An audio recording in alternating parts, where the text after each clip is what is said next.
নমস্কার বন্ধুরা, আমি আজকে মাছের ঝোল করছি কাঁচকলা ফুলকপি দিয়ে। আর সব দেখছেন রেডি করা আছে, মশলা রেডি করা আছে। কাঁচকলাগুলো আগে ভেজে নেব তেলে, উল্টে পাল্টে।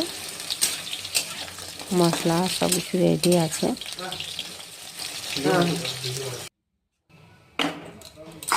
কাঁচকলাগুলো ভাজা হয়ে গেছে, ফুলকপিগুলো ভেজে নিচ্ছি।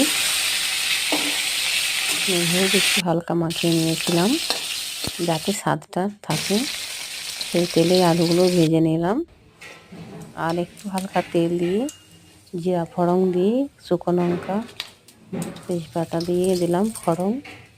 তেলকে একটু নেড়ে চেড়ে পেঁয়াজগুলো হালকা লাল করে ভেজে নিতে হবে।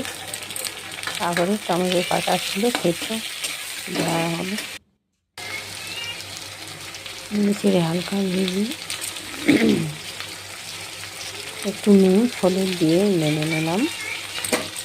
একটু নুন দিলে কি হয়, ভালো করে টমেটোগুলো ভাজা হয়ে যায়। আর এটা আমি সব মিক্সারে পিষে রেখেছি, সব কিছু মশলা মিক্স করা আছে।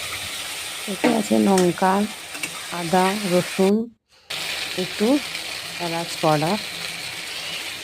এটা মিক্স মশলা, সব কিছু মিক্স আছে। ধনে গুঁড়া, লঙ্কা গুঁড়া, জিরে গুঁড়া।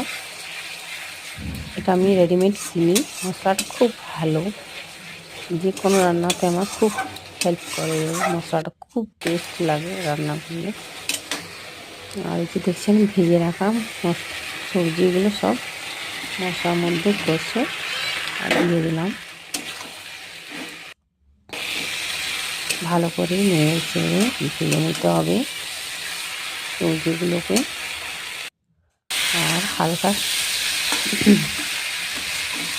মশলা গন্ধটা উঠবে তখন গরম জল করা ছিল, গরম জল দিয়ে দিলাম। গরম জল এই জন্য দেওয়া হলো কি জলদি তরকারিটা হয়, আর গরম জল দিলে সেটার স্বাদটা আলাদা হয়, তাই গরম জল দিই।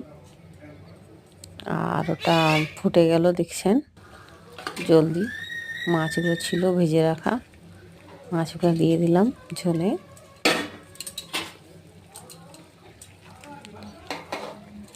এগুলো কিছুক্ষণ ফুটতে দেওয়ার জন্য রেখে দিলাম।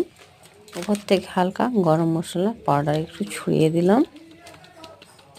আর উপর থেকে ধনে পাতা আর কাঁচা লঙ্কা দিয়ে রান্না কমপ্লিট করলাম। ভালো লাগলে অবশ্যই লাইক করুন।